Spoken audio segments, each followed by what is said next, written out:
ഒരുപാട് പ്രതീക്ഷയോടെ വന്ന കേരള കത്തോലിക്ക കോൺഗ്രസ് നേതൃത്വത്തിനെതിരെ ഓരോ ദിവസവും പരാതികൾ വ്യാപകമാവുകയാണ്. പ്രസിഡന്റ് രാജീവ് കൊച്ചുപറമ്പിലിൻ്റെയും ഗ്ലോബൽ ഡയറക്ടർ ഫാദർ ഫിലിപ്പ് കവീലിൻ്റെയും നേതൃത്വത്തിൽ ഒരു ജംബോ കമ്മിറ്റിയാണ് അതിൽ പ്രവർത്തിക്കുന്നത്.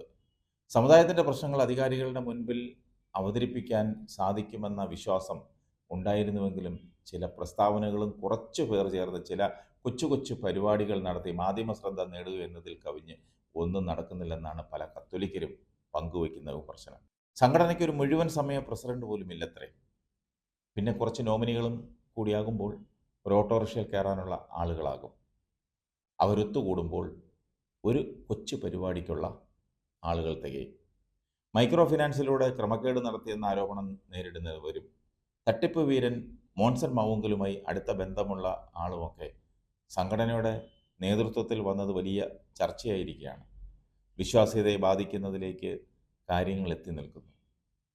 മുൻ ഭരണസമിതിയുടെ പ്രസിഡന്റ് രൂപീകരിച്ച ഫ്രൂട്ട്സ് വാലി കമ്പനി വഴി സംഘടനയുടെ ചുമതലയുള്ള മെത്രാൻ്റെ വേണ്ടപ്പെട്ടവരും സംഘടനാ ഭാരവാഹികളും ഉൾപ്പെടെയുള്ളവർ അനധികൃതമായി വലിയ സാമ്പത്തിക നേട്ടമുണ്ടാക്കിയെന്നതും വലിയ വിവാദമായിരിക്കുകയാണ്.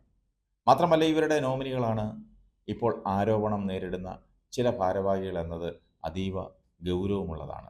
സീറോ മലബാർ സഭ വലിയ പ്രതിസന്ധികളിലൂടെ കടന്നു പോകുന്ന സമയം കൂടിയാണിത്. ഒപ്പം ഒരുപാട് സാമൂഹ്യ വിഷയങ്ങളിൽ ഇടപെടൽ നടത്തുവാൻ പ്രാപ്തരായ അൽമായ നേതൃത്വം അനിവാര്യമാണ്.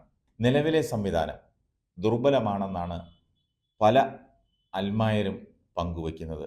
സംഘടനയുടെ ഇതുവരെയുള്ള പ്രവർത്തനം ആ രീതിയിലാണ് അവർ വിലയിരുത്തുന്നത്.